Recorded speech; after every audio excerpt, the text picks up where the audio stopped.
एक ब्राह्मण के घर पर ब्राह्मण की दो स्त्रियां, एक स्त्री से कुछ बालक और एक स्त्री से एक कन्या और एक बालक। वो एक बालक भरत जी हुए और संयोग से इस जन्म में भी उनका नाम भरत ही पड़ता है। अब बच्चे बड़े हो रहे हैं, कुछ समय बाद माता पिता की मृत्यु हो गई। बड़े भाइयों ने सोचा इसको ज्यादा पढ़ाते नहीं है, वरना ये आगे जाकर दिक्कत करेगा। कैसी दिक्कत? हिस्सा मांगेगा, क्योंकि वो जानता होगा कि सही क्या है, मेरा हक किस पर है। तो उन्होंने कहा इसको ज्यादा पढ़ाते नहीं। उनको पढ़ाया नहीं गया, घर के काम इत्यादि कराने लगे। अब घर वाले कराते सो कराते बाहर वाले भी कराने लगे।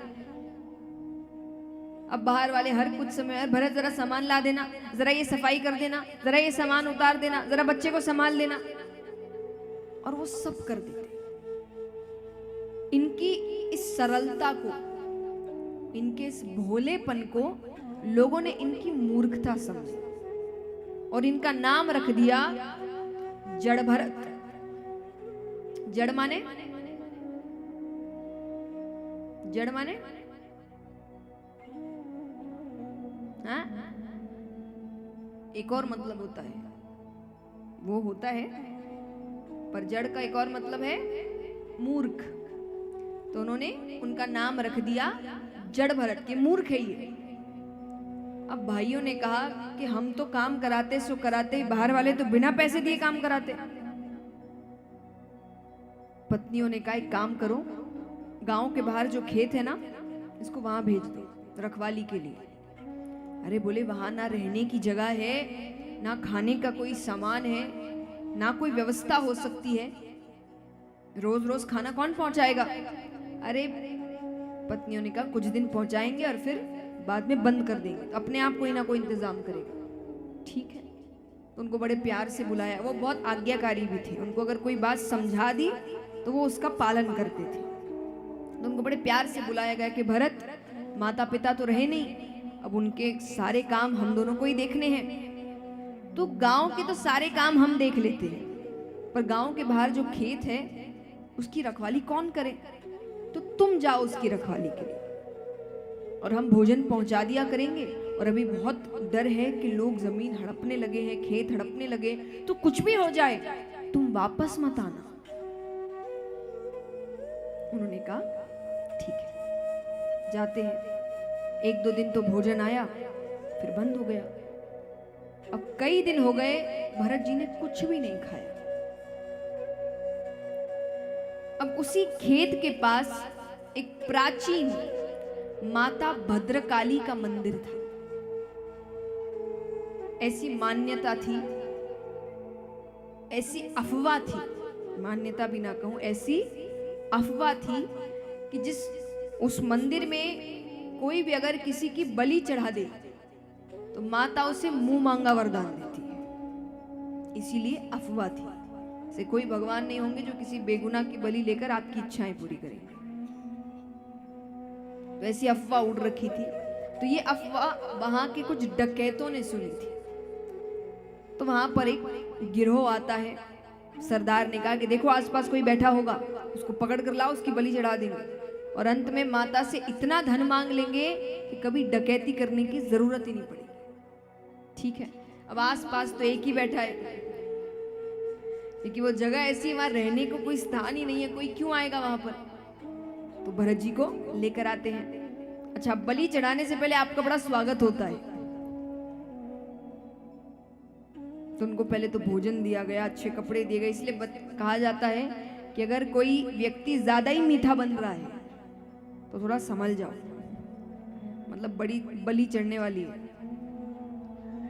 क्योंकि बलि चढ़ने से पहले व्यक्ति बहुत अच्छा बनता है, यानी आप बहुत स्वागत होता है। शिकार में भी आप देखिए, शेर, चीता इत्यादि है, वो शिकार करने से पहले 2 कदम पीछे होने का क्या मतलब है कि आपको लगे कि जा रहे हैं? नहीं नहीं, वो बड़ी ऊंची छलांग मारने वाले हैं। तो रिश्तों में भी यही है कि जब ज्यादा ही लोग मीठा बने तब कोई, और खास करके वो लोग जो मीठे कभी थे नहीं, अचानक से बने तब तो और डर जाना।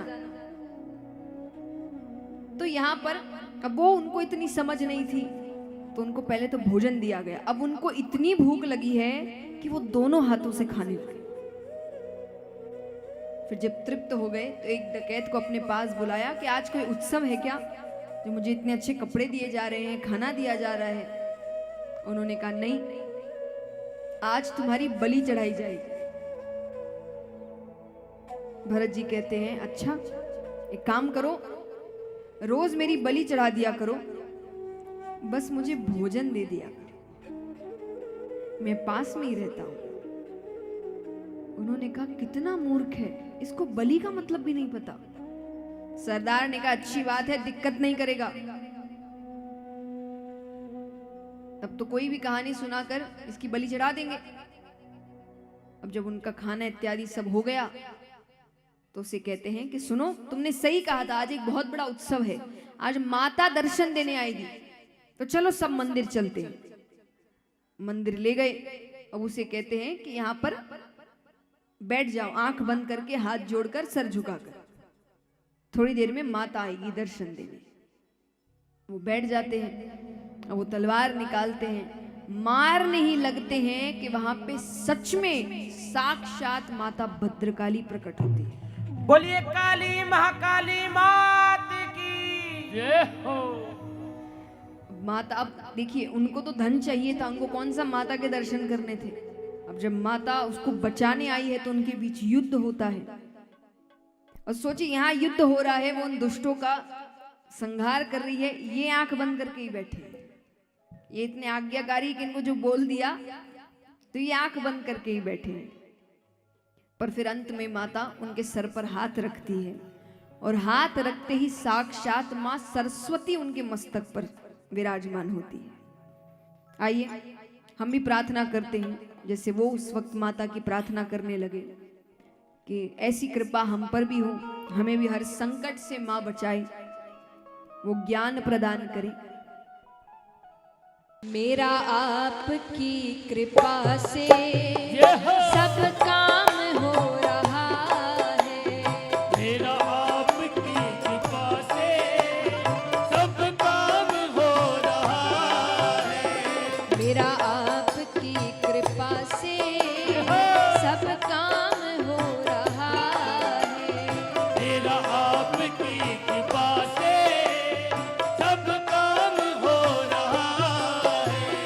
करते हो तुम कन्हैया, अरे मेरा नाम हो रहा है, करते हो तुम कन्हैया, मेरा नाम हो रहा है। करते हो तुम कन्हैया, मेरा नाम हो रहा है, करते हो तुम कन्हैया, मेरा नाम हो रहा है। मेरा आपकी कृपा से अरे सब काम हो रहा है। मेरा आपकी कृपा से सब काम हो रहा है। तालियां जोरदार।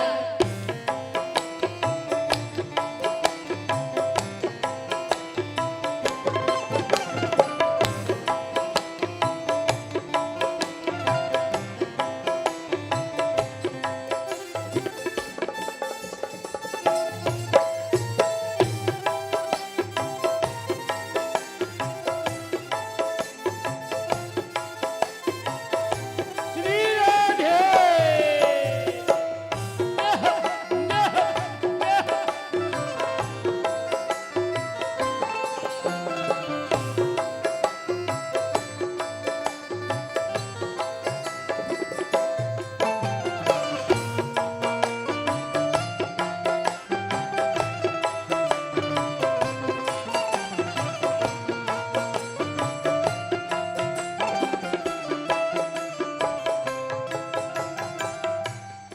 और जिसको भगवान पर भरोसा हो गए ना, उसके ऐसे ऐसे काम हो जाएंगे जो असंभव है, हो ही नहीं सकते।